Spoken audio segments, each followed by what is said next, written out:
Hello बच्चों, क्या हाल है आप सबका।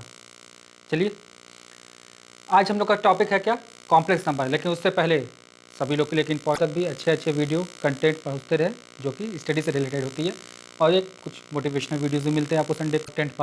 इंपॉर्टेंट बात यह है कि जो लोग भी चैनल पर न्यू है वो लोग क्या करें, चैनल को लाइक, सब्सक्राइब और शेयर, ताकि आपके दोस्तों जिससे आप कुछ भी मोटिवेटेड रहिए throughout the life to get success in your life. ठीक है, चलिए सबसे पहली चीज़ हम लोग को आज कॉम्प्लेक्स नंबर में पढ़ना है। सबसे पहला चीज़ हम लोग को आज अलजेब्रा ऑफ कॉम्प्लेक्स नंबर सीखना है। तो अलजेब्रा ऑफ कॉम्प्लेक्स नंबर सीखने से पहले सबसे पहले अलजेब्रा में सबसे पहले एक चीज़ क्या आता है कि क्या इनइक्वालिटी हो सकता है। उसमें इनइक्वालिटी और इक्वालिटी दोनों एक चीज़ भी आते हैं। जैसे छोटा सा चीज़ समझिए, जैसे आपसे किसी ने कहा कि 2 is greater than 1, 5 is greater than 3, 7 is greater than 11, 13 is greater than क्या 11। ठीक है, तो ये जो नंबर्स हैं एक दूसरे से क्या है, ग्रेटर हैं, तो ये चीज़ तो एग्जिस्ट करती है। तो क्या कॉम्प्लेक्स नंबर में भी ऐसा हो सकता है भाई कि कॉम्प्लेक्स नंबर में भी इन इक्वेशन एग्जिस्ट करे। तो अगर आपसे किसी ने पूछा does inequality exist in complex number, तो आपका सिंपल में एक वर्ड में आंसर होगा there is no existence of inequality in complex number. There is no existence of inequality in complex number. क्या रीज़न है? तो reason है कि जब तक इसमें क्या रहेगा, आयोटा रहेगा। यानी कि अगर इन इक्वालिटी एग्जिस्टेंस को हमको हटाना है तो हम लोग को कॉम्प्लेक्स नंबर में से क्या हटाना पड़ेगा, आई को हटाना पड़ेगा। जैसे देखिए यहाँ पे एग्जांपल मैंने दिया 2 + 3i is more than 1 + i।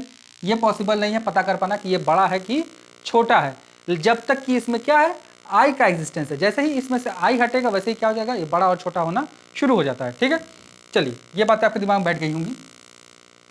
अब आज हम लोग को पढ़ना है इसके बाद rule of equality in complex number. ध्यान से देखिए, अलजेब्रा में सबसे पहला चीज हमारा क्या आएगा, इन इक्वालिटी के बारे में बात आएगा क्या, रूल ऑफ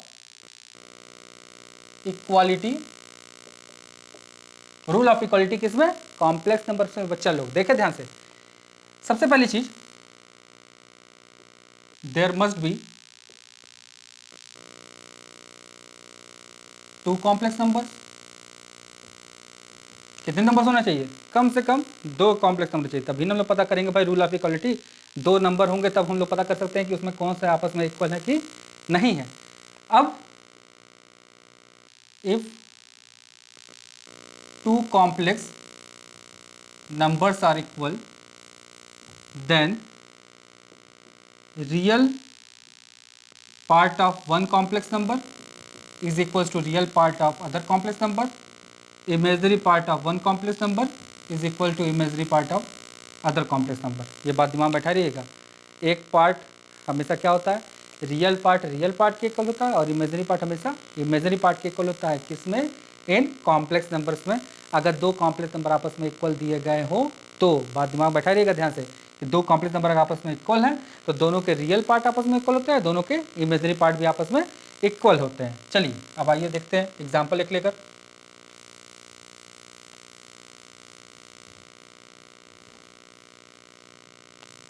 मान लीजिए हमसे कहा z1 equals to x1 plus i/1 and z2 equals to x2 plus i/2।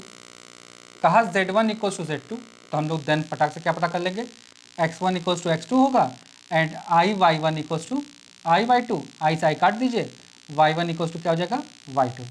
ये हो गया आपका रूल ऑफ इक्वालिटी कि रियल पार्ट के इक्वल होता है, इमेजिनरी पार्ट के इक्वल होता है। ठीक है, इसमें एक एग्जाम्पल ले लीजिए। कहा किसी ने आपसे find x and y such that x plus iy equals to 3 - 5i।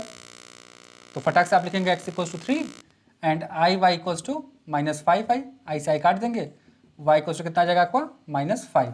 तो x की वैल्यू 3 आ गई और y की वैल्यू कितनी आ गई, -5।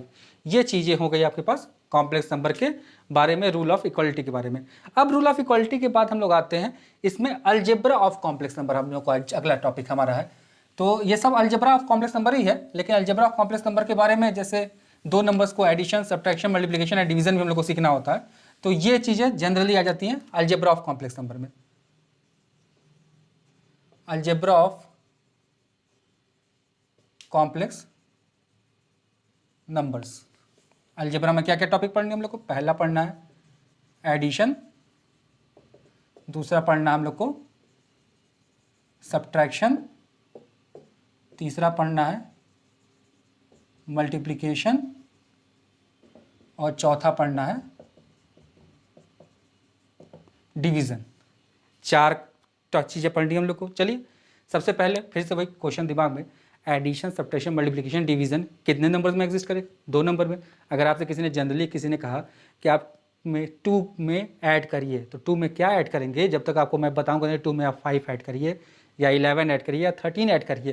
तो इसका मतलब चाहे एडिशन हो, चाहे सब्ट्रैक्शन हो, चाहे मल्टीप्लिकेशन हो, चाहे डिवीजन हो, there must be at least 2 complex number. मैंने वर्ड यूज़ किया एटलीस्ट, मतलब 2 से ज़्यादा नंबर्स हो सकते हैं, कोई इशू नहीं है, लेकिन 2 से कम नंबर होने पर एडिशन, सब्ट्रैक्शन, मल्टीप्लिकेशन, डिवीजन कर पाना पॉसिबल नहीं होता है। ध्यान से समझिएगा बात को बच्चा लोग, कि जब भी हम लोग को एडिशन, सब्ट्रैक्शन, मल्टीप्लिकेशन और डिवीजन करना होगा तो there must be at least 2 complex number. ठीक है, चलिए तो 2 कॉम्प्लेक्स नंबर मान लीजिए मैंने ले लिया, एक z1 ले लिया x1 प्लस i/1 और एक z2 ले लिया x2 प्लस i/2। मेरे से किसी ने कहा z1 प्लस z2 बताओ, तो इसके लिए सेम सा बेसिक सा रूल आप दिमाग में बैठाइए। आपको बचपन में एक चीज़ सिखाया गया कि आप 10 किलोमीटर में अगर आपको 10 मीटर ऐड करना है तो आप या तो किलोमीटर को आप मीटर में चेंज करेंगे या तो मीटर को आप किलोमीटर में चेंज करेंगे। यानी कि जब तक यूनिट सेम नहीं होता है किसी भी 2 क्वांटिटी का, तब तक वो आपस में ऐड नहीं हो सकते हैं। सेम वही बेसिक रूल। तो जब हमारे पास 2 कॉम्प्लेक्स नंबर आपस में ऐड करना होगा हमको, कॉम्प्लेक्स नंबर्स को, तो कॉम्प्लेक्स नंबर को ऐड करने के लिए इसमें 2 टाइप की क्वांटिटी है, एक है रियल और एक है इमेजनरी। तो हम लोग का रियल में रियल ऐड होगा और इमेजनरी में इमेजनरी ऐड होगा। देखिए ध्यान से फटाक से, समझने में कोई परेशानी आपको नहीं होनी चाहिए। रियल में से रियल ऐड हो गया, इमेजनरी में से इमेजनरी ऐड हो गया। ठीक है, अब ध्यान समझिएगा, ये तो हमारे पास हो गया इन 2 कॉम्प्लेक्स नंबर का एडिशन। अब सब्ट्रैक्शन अगर किसी ने कहा तो हम तो भाई फटाक से साइन बदल लेंगे, आप लोग को पूरा समझना पड़ेगा। तो ध्यान से देखिएगा, हमने यहाँ सब्ट्रैक्शन लगा लिया। ठीक है, सेम वही जैसे रियल में रियल ऐड हुआ है, रियल में से इमेजनरी ऐड हुआ, सेम वैसे ही रियल में से रियल क्या होगा? सब्ट्रैक्ट, और इमेजनरी में से क्या सब्ट्रैक्ट होगा? Imaginary subtract. यानी कि रियल में रियल सब्ट्रैक्ट होगा, इमेजनरी में से इमेजनरी सब्ट्रैक्ट होगा।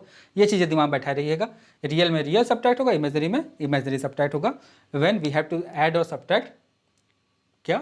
Complex number. ठीक है, चलिए अब आते हैं मल्टीप्लिकेशन पे। मल्टीप्लिकेशन अगर हमको करना होगा तो हम यहाँ पे फटाक से क्या बना देंगे? मल्टीप्लिकेशन का सिंबल। देखिए जैसे ही मल्टीप्लिकेशन सिंबल बनाएंगे, मल्टीप्लिकेशन करने के लिए हम लोग को क्या करना पड़ेगा? तो मल्टीप्लिकेशन करने के लिए हम लोग को क्या करना है? हम लोग को याद रखना बॉडमास रूल। बॉडमास रूल क्या बोलता है? Bracket of. तो नॉर्मल ब्रैकेट ऑफ करिए, x1 x2 plus x1 y1 plus y1 x2 plus i² y1 y2। अब अगर आपने लास्ट वीडियो मेरा देखा हो तो लास्ट वीडियो मैंने आपको बताया था क्या, कि जब भी हम लोग पास कॉम्प्लेक्स नंबर में i का पावर मोर देन 1 आता है तो हम उसकी वैल्यू उठा के रख देते हैं। तो यहाँ पर देखिए i की वैल्यू कितनी आ गई? i²। तो अगर वैल्यू याद हो तो अच्छी बात है, नहीं याद है तो आप लोग याद कर लीजिए। i² की वैल्यू -1, i की value -i, i to the power 4 की वैल्यू 1 होती है। ये वैल्यूज़ अपने दिमाग में आप बैठा लीजिए ध्यान से। देखिए अब यहाँ ध्यान से देखिए, x1 x2 हो गया, इसकी वैल्यू माइनस हो गई तो -y1 y2 हो गया, प्लस i कॉमन ले लीजिए, x1 y2 हो गया प्लस y1 x2 हो गया। रियल के साथ रियल को लिख दिया, इमेजनरी के साथ इमेजनरी को लिख दिया। कैसे डिसाइड होता है कौन सा रियल है कौन सा इमेजनरी है? तो ये भी आपको लास्ट वीडियो में बताया था, नहीं याद हो तो फिर से समझ लीजिए। जिस भी टर्म के साथ क्या होता है? आई रहता है, वो मेरा क्या इमेजनरी होता है। जिसमें आई नहीं होता वो क्या होता है? मेरा रियल होता है। तो वही चीज़ मैंने यहाँ पर देखिए किया, बिना आई वालों को एक साथ और आई वालों को एक साथ लिख दिया। तो यही हो गया क्या? Real part and imaginary part का चेंजिंग। ठीक है, अब आते हैं डिवीजन पे।